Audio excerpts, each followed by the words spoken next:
Paintball nerd. Today's guest on Paintball Nerd's Industry Impact interview has been playing paintball since 1995. He started working at a local store called Velocity Paintball in 1997 and then got a job at JT in the year 2000. In 2001, he joined Dye Precision and started working in sales, eventually becoming their GM in 2016. Ladies and gentlemen, welcome to the show, Mr. Chris Williamson. What's up, Isaac? How you doing, bud? Dude, I remember going to Velocity as a little kid, and you were also a kid, but you were a bigger kid. But I remember going in there as often as my mom would take me, just so I could look at the paintball guns and look at all the gear that you guys had. And you and Eddie Wall and Daryl and the guys behind the counter were like legends to me because you worked in paintball. We were that local legend status that I think all paintball store and fields have, right? Like there's those guys that are the enthusiasts and the dudes that are guys and girls that are playing paintball that are at like that level. And I was at that like local stardom level where I was that young kid coming up around a bunch of older guys that, I had some pretty cool mentors growing up. Daryl and Art from Velocity, and then Barry from Borderland that ran Navarone. So like I had those like the pure paintball guys that were like all about industry growth and at a local level and at a big level. Like Barry was a guy that headed up industry forums and business groups and all that stuff. And then obviously at the level, I had a college trained guy at Daryl, or a college educated guy, Daryl, that was an uber paintball enthusiast and still is to this day. Paintball nerd. Super paintball nerd. So yeah, it was pretty cool. So Chris, how did you get into paintball? Tell us about that. Yeah, so ironically enough, I was camping out at Viejas, and there was an RV park out there, and we were just 14, 15-year-old kids just rummaging around in the woods, and we came across these things that were filled with paint. We had no idea what they were, and we would throw them against rocks and make a mess of ourselves and find 12 grams that weren't punctured and smash them with rocks and let them fly off into the distance. And I had no idea at the time what it was. And then about a year later, my lifelong friend Jeff came to me during school and said, "Hey, I got this magazine, check it out," like an Action Pursuit Games, and it had all this stuff. And he's like, "I'm going to ask for a paintball gun for Christmas."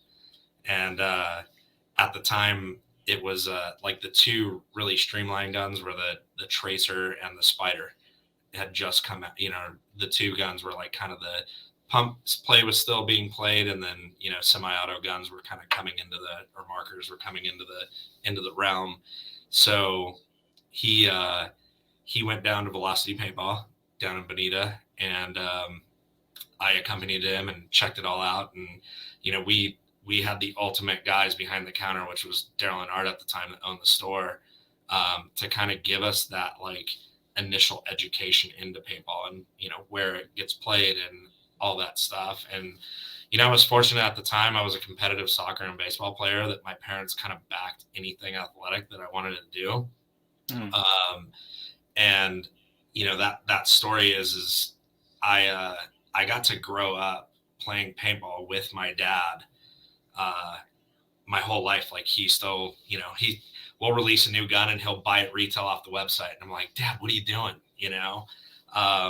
So we had those guys at the store level that really fostered what it was to get into paintball and understand the gameplay and ethics and all of that stuff. And then the same carried over to the field that, once we kind of got into paintball, I was, on the weekends reffing a Saturday so I could have paint for a Sunday.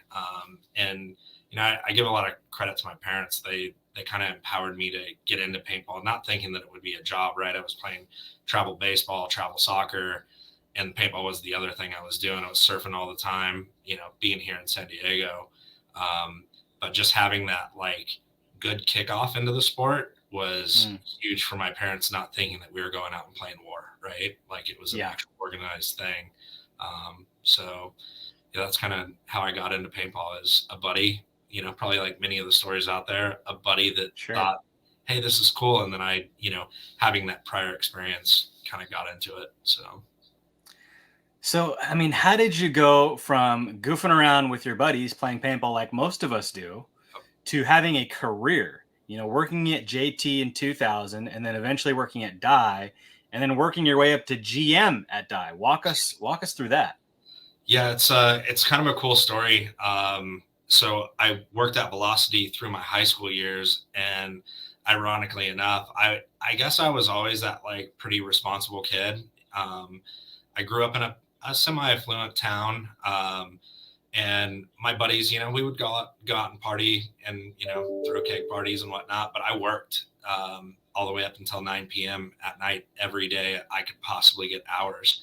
Um, as the story goes, I could get a work permit at 15 and a half. So I walked up to Daryl at Velocity because I was there kind of like you were every day, every waking minute possible. And I said, hey, I need to get, I think it was 8 hours a week. I'll work for free, but it got me out of school at an hour early. So I was like, man, if I can get a work permit and you can sign off my hours, I'm here anyway hanging out. Can I get a job? And at the time they didn't have any employees, right? It was just the business owners, grinding out 10 a.m. to 9 p.m. every day. And so I started there as their first employee, and he goes, here's the deal. I'm not paying you minimum wage, and I'm not letting you work 8 hours a week. If I'm going to have you come in, I need your full commitment. And at the time I didn't realize what he was doing, but he was making me responsible. Right.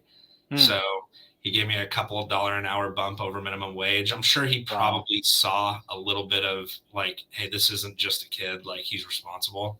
And so I worked for Daryl and mentored really, like, I don't even know if Daryl truly understood what he did for me at that time, but being that he had direct interaction from a retailer up to, dealing with manufacturers, reps, San Diego at the time was this haven for paintball where JT, this 30-year-old company, was around, and there was this new emerging brand that was on this rocket ship called Dye, right? So I was, my house was 5 minutes from JT, and it was 30 minutes to Dye. So at that point, I just, I worked my butt off. I was working 40 to 60 hours a week in high school, funding my buddies' keg parties. I'd loan them $100 for a keg and ask them to double it and get free beer after high school or whatnot.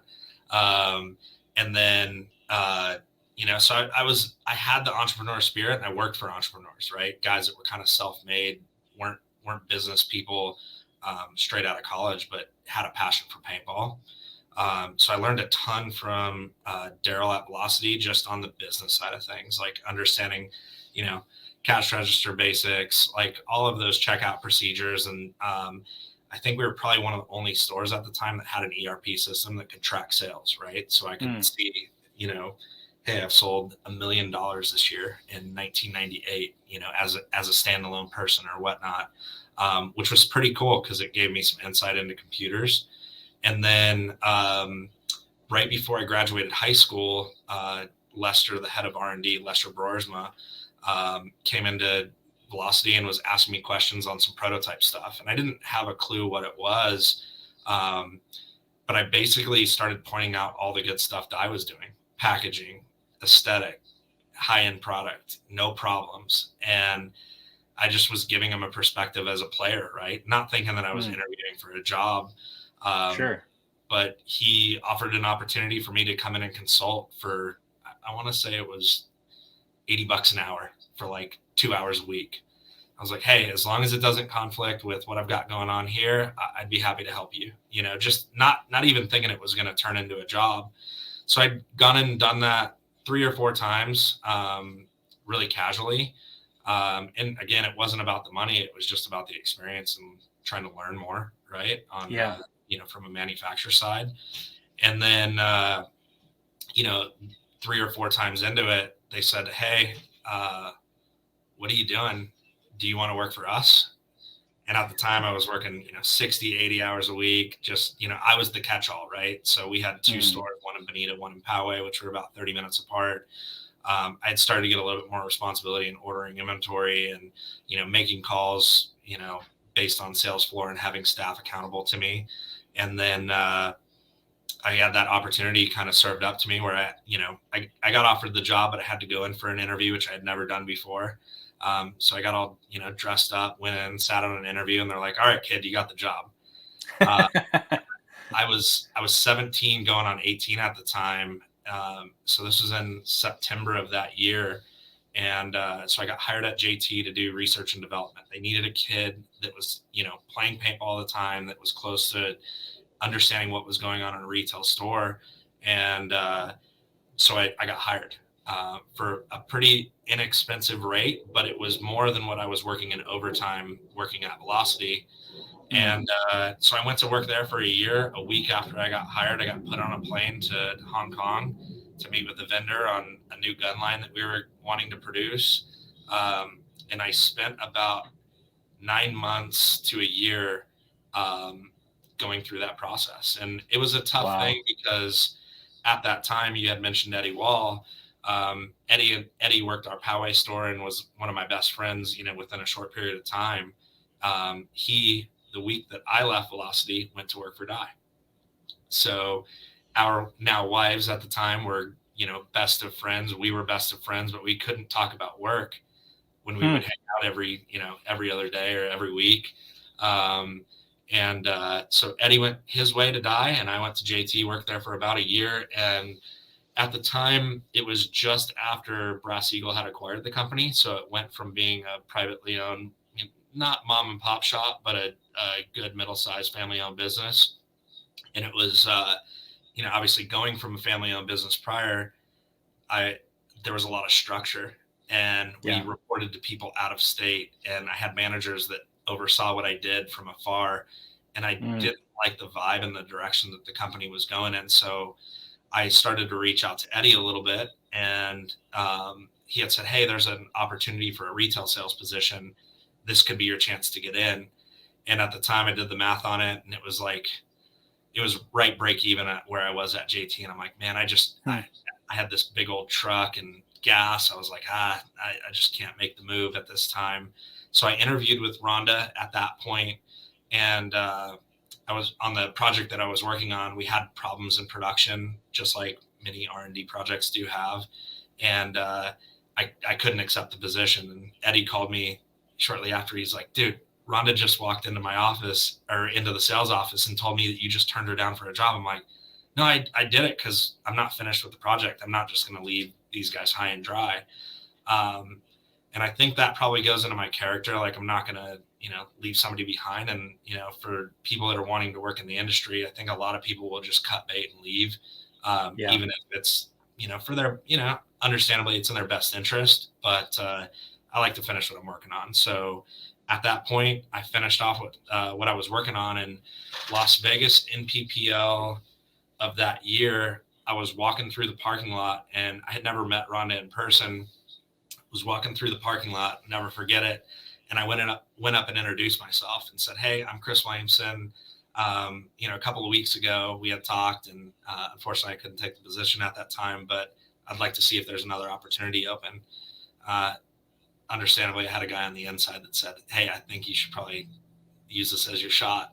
So introduced myself, and then a week later had an interview with our head of operations here at Dye at the time, a guy by the name of Jack Evans, that was a really good mentor for a short period of time.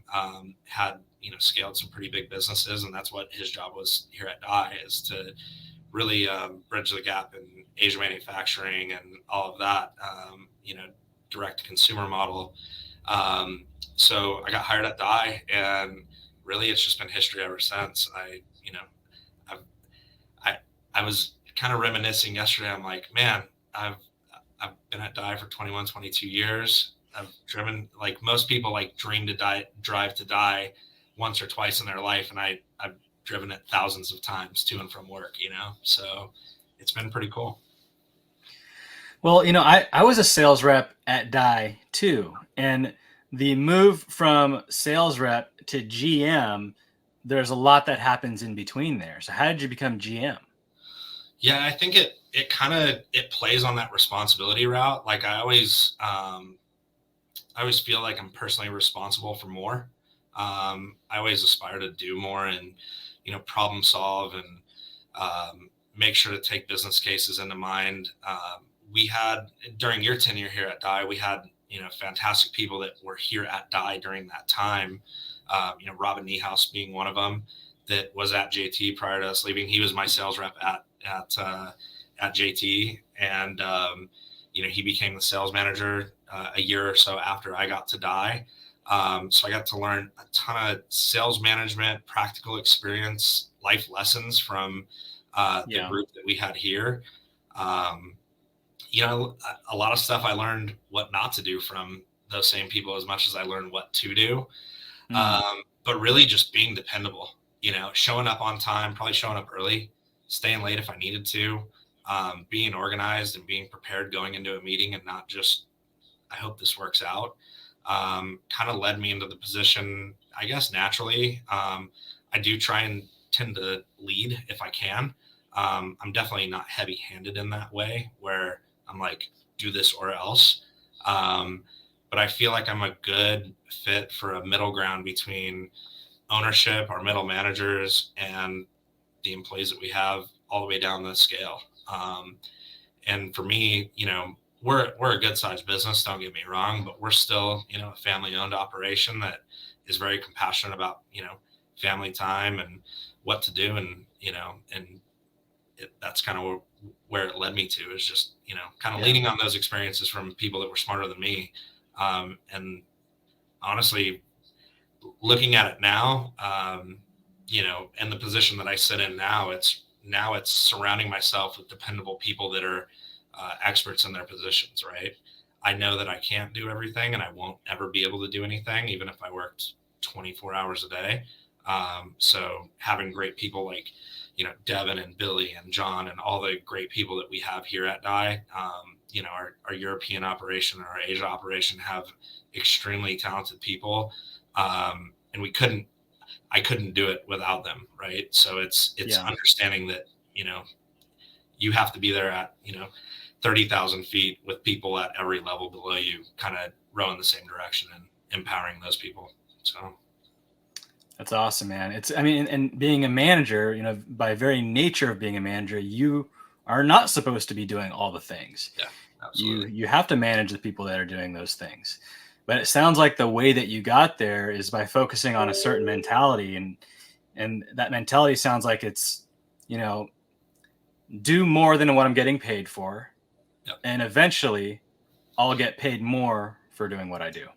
Yeah, the beauty of it is I didn't do it. It's funny. You always you have employees or people that you hear, friends that are working a job and going, "Hey, man, I'm changing oil right now, but I want to be a head mechanic." And then in the same breath, they're like, "Man, I just took a car for a joyride for 2 hours." And like that to me is just foreign. Where I'm like, how do you expect to move up if you're not doing your job and then doing more? And I guess I that's probably my ethos is I've never expected to get a raise out of what I'm doing. I'm just doing what's right. And if, the rewards come from that, they come from it, which, I have been rewarded with, promotions and a title, if you want to say it, which, for me is foreign, right? Like I'm just, if the trash needs to get taken out or the phone needs to get answered or a customer needs a call back, that's just who we are at Dye, right? Like it doesn't matter what level that you're at in the company. So yeah, it's just work ethic, right? Like it all goes to that. Absolutely. Doing something, not expecting that you're going to get a raise on your 1-year annual review or whatever it might be.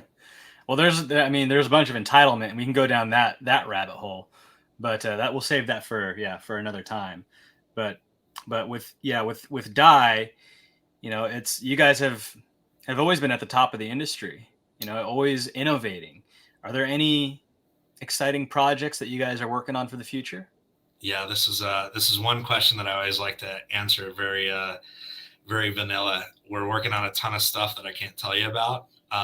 There's a lot of cool stuff that a lot of talented people are working on from top to bottom.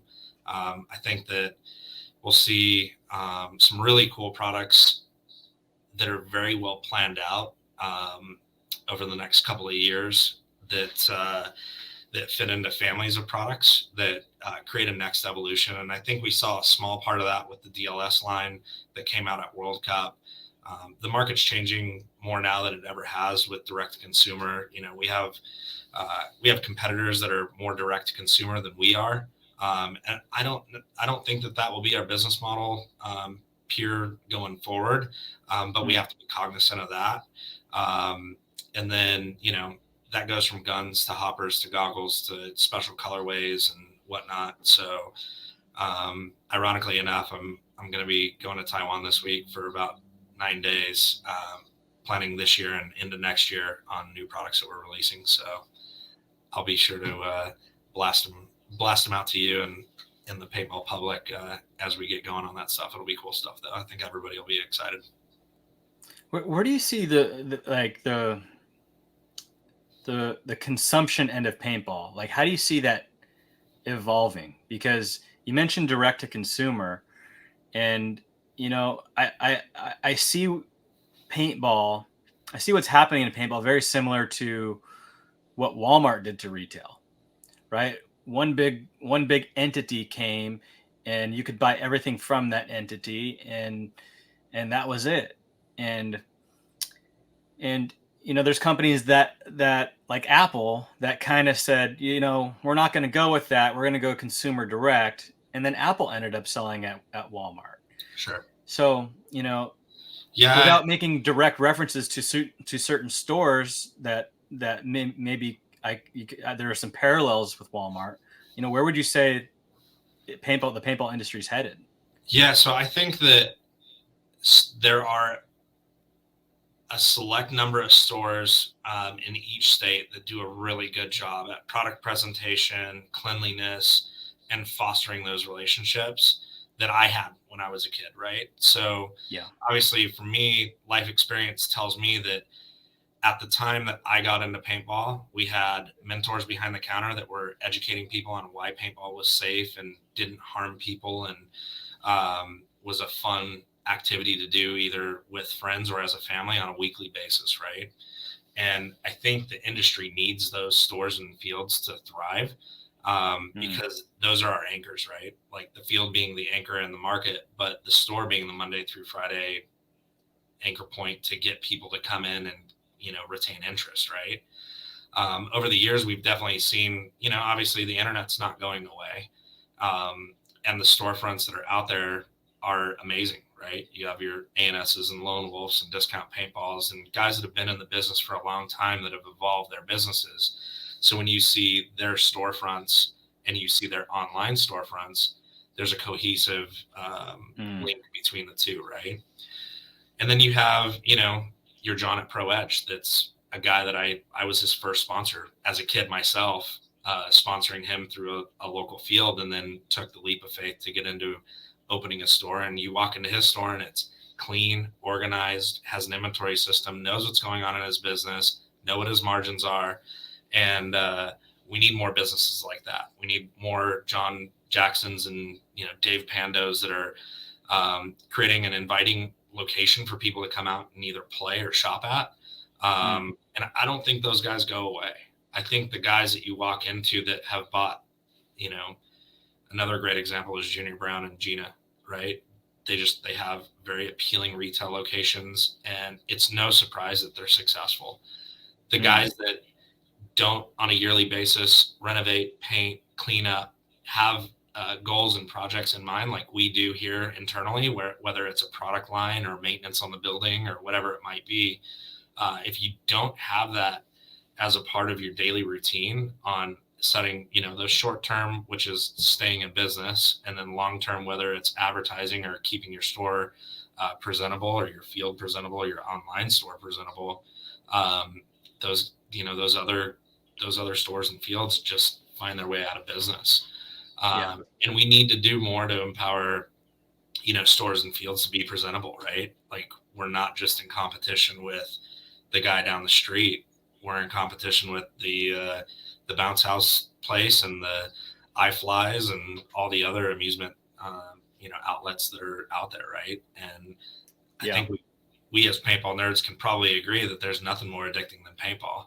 So getting them out to the field the first time is is probably the easy part. I think at this point, there's a large majority, and I'm sure out of our customer base and listening base that's, played paintball once, right? Went out via a birthday party or whatnot. But the thing that hooked me that I don't know if we're doing as an industry well enough is at the field level, getting our field referees and store owners to really get people and have a message that's cohesive. Hey, we're open Monday through Friday, 8 a.m. to 5 p.m., whatever it might be. And hey, we're here Saturday and Sunday. You guys should swing back in with a buddy. Here's a free play pass, whatever it might be. Like, a lot of it is the art of suggestion, right? Like, and I think when you were in sales, I'm like, hey, Z, we're not selling something that's hard to sell. Like, everybody kind of knows our product, but if you don't suggest it, they'll never know about it, right? And we have to do a better job at the base level. Sure, as a manufacturer, ourselves, Core, Valken, whoever it might be, we can tell stores and fields to do that. But if we do a better job at the lowest level on those entry level customers, that's where we start to get a consumer, right? Not just that, hey, we had a $50 a head birthday party. Like, oh, that's fantastic. The paint company sold a consumable, and we spun those guys out because they either had a poor experience or just didn't even realize that you could play this and get your own equipment and have funner stuff to do, right? So I think that's so true. That's true. A big part of it. Reffing matters at the ground level, when you first start playing in walk-ons, and it also matters at the highest level of paintball. And I think that there is, I think that they're undervalued, Absolutely. but I also think that there needs to be education on what a ref is. This is not a person who just calls someone out on the paintball field. They are a creator of a certain type of experience. Absolutely. They are a salesman.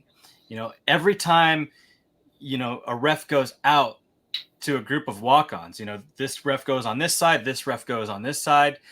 Each of those refs are reinforcing those players' decision that they came out and did something that they're going to do again. They're coming out and they're doing something fun. It's not just about take off your barrel sock, make sure your goggles are on, game on. Right. I think that at that level, the player's first exposure to the game is from referees. I remember I had a great experience and I kept playing paintball because Chuck at Borderland and Tex at Borderland, those guys gave me an amazing time. Barry at Borderland, like those guys when they were reffing were reinforcing that this is something that I should continue doing. Absolutely. And those are the guys that would literally take time out of their day to come over and sit with you in the pits and ask you, oh man, I saw that run down the tape, or, hey, did you know this? Or, I mean, the interesting thing is we have, I feel like we have more accessible pro players than we've ever had. But my fondest story of, like, I can still remember it to this day, this 14, 15-year-old kid running around with his dad's borrowed micro mag. And Davey Williamson was just out messing around, and he had gotten shot off, first gets into we get into the pit or the starting box, and he goes, all right, where are you going? And I'm like, I'm going to go down this right tape. And he goes, all right, cool. I'll be in front of you. And ran down that tape. He got shot out, but he came back and saw how I was playing and was coaching, not coaching in a bad way, but literally standing 10 feet off going, hey, back off your bunker. And I was like, what do you mean back off my bunker? Like that doesn't make sense to me. I'm going to go into an unsafe place. And after that game ended, he came over and showed me, hey, backing off a bunker gives you a better angle, doing all that stuff. But that mentorship 25 years ago, or however long that was, I mean, Davey and I share the same last name, which is always cool. He was like the first Williamson that I knew outside of my family, right?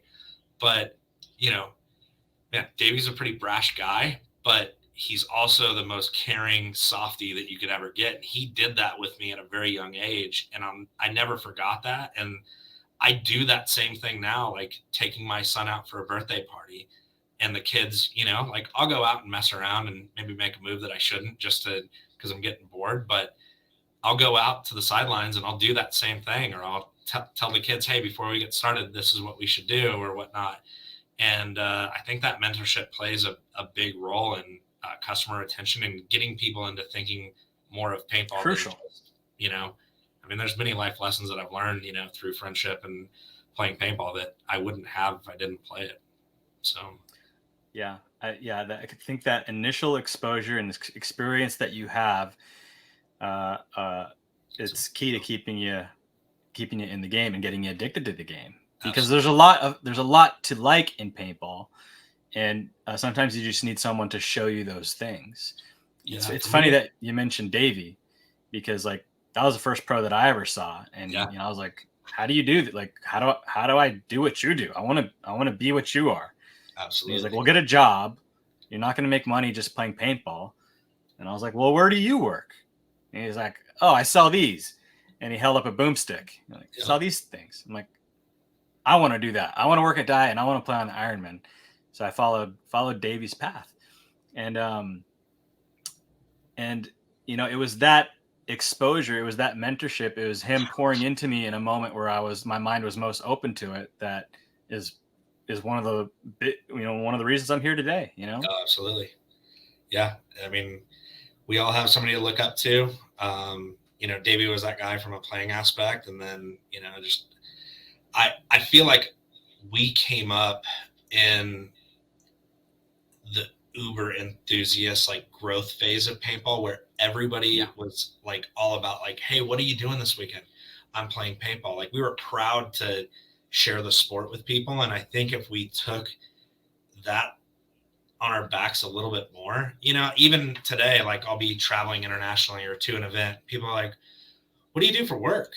Because I'm in shorts, flip flops, a t-shirt, a hat, and glasses. Right. And they're like, what do you do for work? I'm like, I work for a paintball company. And they're like, oh, wow, I had a friend do that, or, oh, I've always wanted to do that, or, oh, I played a couple of times. And then I'll engage that conversation based on what that interaction is. And I guess that's what probably, one of the blessings of COVID was. It brought a lot of those, I don't even know if I can call them old school, but previous customers that were the uber enthusiasts, the paintball nerds, and brought them back in. And it started fostering new customers coming into the sport, which is where we're at today, right? It was a really cool, refreshing thing to have happen, right? So what do you think right now, Chris, is one of paintball's biggest challenges? It's tough. From a big picture standpoint, the ability to not advertise on Facebook and Google and all the traditional marketplaces that other people in other industries in the amusement industry have the ability to is a big, big challenge. I think that the caveat to that is we have still to this day retailers and field owners that think that they're competing against themselves and not trying to grow the business. And I've suggested a handful of times, I'll go to a paintball industry get together and sit up on a panel and, try not to get too preachy. But the biggest thing I could say is, man, towards the end of when the PSP was in existence, I flew down to Galveston Island because that property was going up for open bid lease. And I had been the Texas sales rep for ever and ever and ever. And there were, I think at the time, 18 fields in the Houston area and 3 stores. And I had just come home from a paintball trade show, and people were saying, well, what can we do? Right? Like, I only have so much money per month. And I'm like, man, if we created a co-op or a conglomerate of stores and fields in the San Diego area, and everybody pulled in $300 to $500 a month for an advertising fund, and had one person that had gumption to go out and really try and find whether it's a billboard in town, and then create a standalone website for that market that says, hey, Paintball San Diego, right? It's not going to a specific location, but then at that point, it puts the responsibilities back on, let's say, the 5 co-op fields in that market to build a better product, right? When you drive in an entrance, you have gravel, you have clean porta potties or bathrooms. You have fields that are constantly being maintained and changed. Like that can't hurt paintball, right? Right. And then, the second part of that is it is something in the industry that, I've talked to all the major paint guys, and the only reason I say paint guys is I feel that they have the most direct tie to their business in doing it, but almost creating a Bible of sorts, a business Bible on setting standards that, hey, to be a 1-star field, you have to at least have 2 referees per certain number of players. You have to have clean restrooms. You have to have a check-in procedure. But as you level up, not to say, because Pando is a very great example of this, but there's going to be different levels there, right? But having processes in place and best practices like you or I would do here at Dye that, create accountability for referees. I can't help but think that if we had on one side field and store owners working together to advertise to a local market, because Dye sure could go in and say, hey, we're going to put $50,000 into advertising into San Diego. We live here, so we kind of know what that is. But if I go to Nashville, Tennessee, I don't know the best marketing practices for that market or whatever it might be. So I think that would be a cool idea. And then honestly, just having fields and stores raise their level very inexpensively. I was lucky enough to mentor and have a very talented Dave Pando work here on site at Dye. And,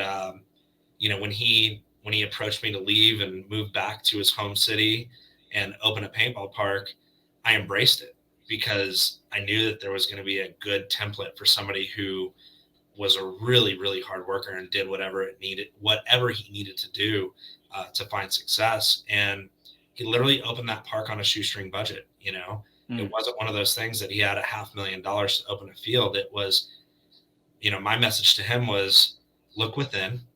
There's a bunch of free stuff out there. There's obstacles, there's boats, there's cars, there's whatever it might be. And go get an airless sprayer from Harbor Freight and a couple 5-gallon drums, and you need a building. So maybe you can work out, through your skill set of building websites, you can work out maybe building a website for the double wide company to create a storefront or a sea container company or whatever it might be. And, paintball fields aren't expensive to open, but you have to have work ethic. And, right. That business that Dave Pando's built out at Level Up in Columbus, outside of Columbus, there's fields that have been in business for 30 years. And he's not competing against those businesses. He's not bad mouthing them. He's not trying to acquire their customer per se. He's trying to create a customer that hasn't ever played paintball. And if you go out to that field or many other fields throughout the US, he's fostering that relationship with that entry-level customer. And he has a good group of walk-ons every weekend, and it's no surprise, but he does the little extra work on a weekly basis to make sure that he's reinvesting into his business, and it's not expensive.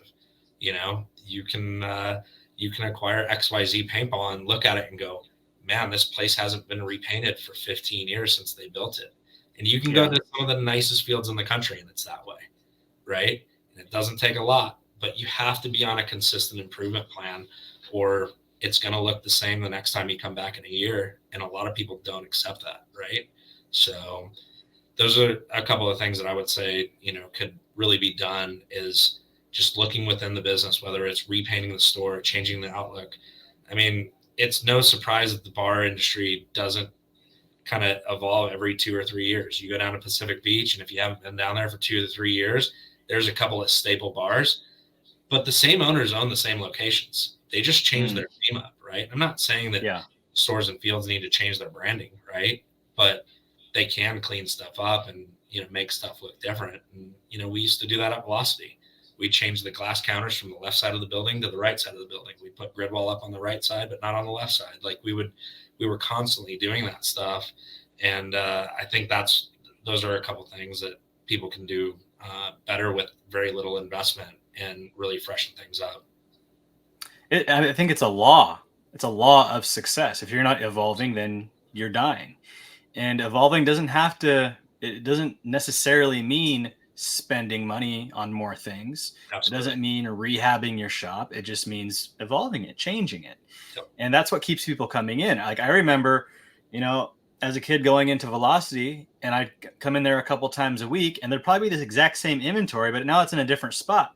Yep. So I can walk a different path throughout the store, and it's a new experience. It's exciting, and I think that's definitely key.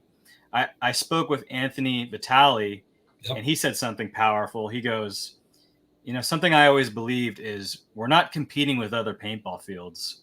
We are competing with other activities. Absolutely. So as a whole, the paintball industry needs to figure out how to work together and create a better experience to get people to come out to the paintball field. Because when people go play mini golf, they're not worried about if there's flushing toilets or not. They're not worried about if there's running water. That's not even a thing that crosses their mind if they have to worry about it. So paintball has the ability to step up in a lot of ways, but I don't know what the solution is, Chris. What are some ways that the paintball industry can communicate to each other as a whole, get all on the same page, and start working together? Yeah, I don't know if it's the industry, like this overarching bubble, that has to make the changes. I think that it's individual business owners at the end of the day, making choices to be better each day and having a plan.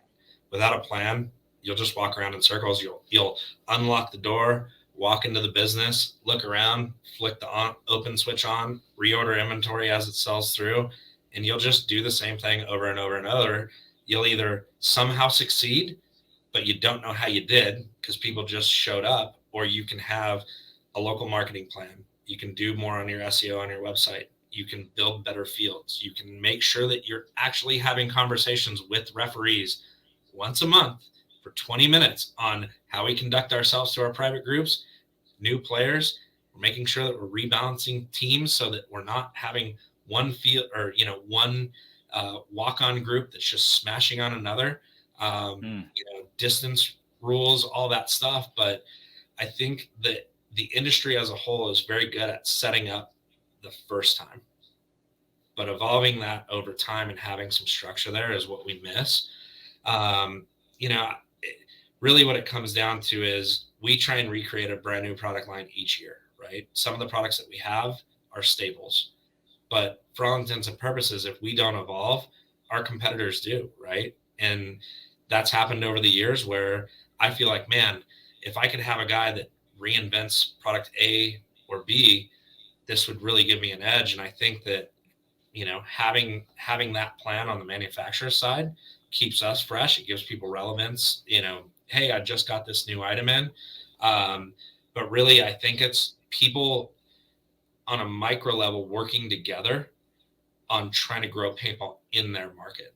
No manufacturer, no industry is going to help that, right? And I think, again, going back to the sitting on a stage with all my peers at an industry event, and people are going, what are you guys going to do to change the sport?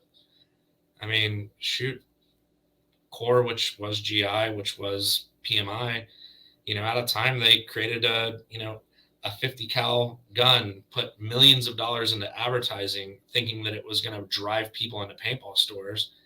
I'll guarantee you that if they would have said, hey, if you bring our product line in and on an approved level, we'll give this stipend to you, but how do you advertise in your local market to get people in? To those people in local markets, we probably would have had more success than doing a national ad campaign up against the likes of Nerf, which is $1 billion company. So it's just like influencer marketing, right? Like you can go after a guy that has influence over a market and see more success, more genuine success than you do, just throwing a huge, fishing net out and hoping that you catch fish. Yeah. So in other words, stop looking for ways that the industry as a whole could improve and simply start improving yourself. Look, the man in the mirror, Nobody's going to do it for you. I don't show up to work and hope we're going to sell stuff. So we work every day on what messaging is going out, and there's other people that do it better than we do currently today. Right. So it's reflecting and understanding that, hey, just because we're doing a certain way doesn't mean that's the only way it can be done. Sure, we've had success over the years. But yeah, man, look within, grow your business, and in turn work with others that have a similar interest in what you do. And maybe it's not the guy that's a mile down the street from you. You don't have to love the guy, right? But there's plenty of customers that we haven't seen on a regular basis come out to paintball stores and fields, and we have to do a great job, not a good job, at customer retention. If we're not messaging that out to the general public that's walking through for a birthday party the first time, we're not getting that customer long term. They just experienced it one time, and so when they get asked the next time, have you ever played paintball? They're like, yeah, I did that one time. It was fun. Yeah. It hurt. Is that the only, like, if that's the only takeaway that a potential customer gives us, like, I feel like we've done a disservice to ourselves, right? Totally. Well, Chris, you've given a lot to the paintball industry. I know that the paintball industry has given you a lot as well. What would you say that you're most thankful for that paintball's given you? Man, first and foremost, friends and relationships, right? Like, I come from a pretty small family, so you know, when I travel on behalf of paintball, I get to, I'm sure my wife probably wouldn't appreciate this, but I get to travel 5 to 8 times a year with my best friends, right? Like, I could not see you for 2 to 3 years and get to strike up and literally take off where we left off, right? And my best friends are paintball players, and we still play paintball. And we go out and mess around and have fun, and we get to the end of it and we're like, man, we should do that more often, right? Yeah. And that's the cool thing about paintball. So yeah, I mean, travel, friends, and obviously it's given me a career. It's given me something to be proud of and something to strive to do better at on a daily basis, right? I think if you don't have a goal in mind at what you want to do or what you want to be, it's given me that. It's given me, the ability to travel on the company's dime at benefit of the company. It's given me my best friends in the entire world, lifelong friends that are really family. And it's given me a career that I can be proud of. So awesome. Well, Chris, thank you so much for your time here. Is there anything that you'd like to part with for the paintball community? Yeah, if you get a chance, make sure you go out and buy more dye stuff. Right on. Thanks, Chris. And support Isaac, being a paintball nerd just like all of us. Yes. Thanks, bud. All right, brother. See ya.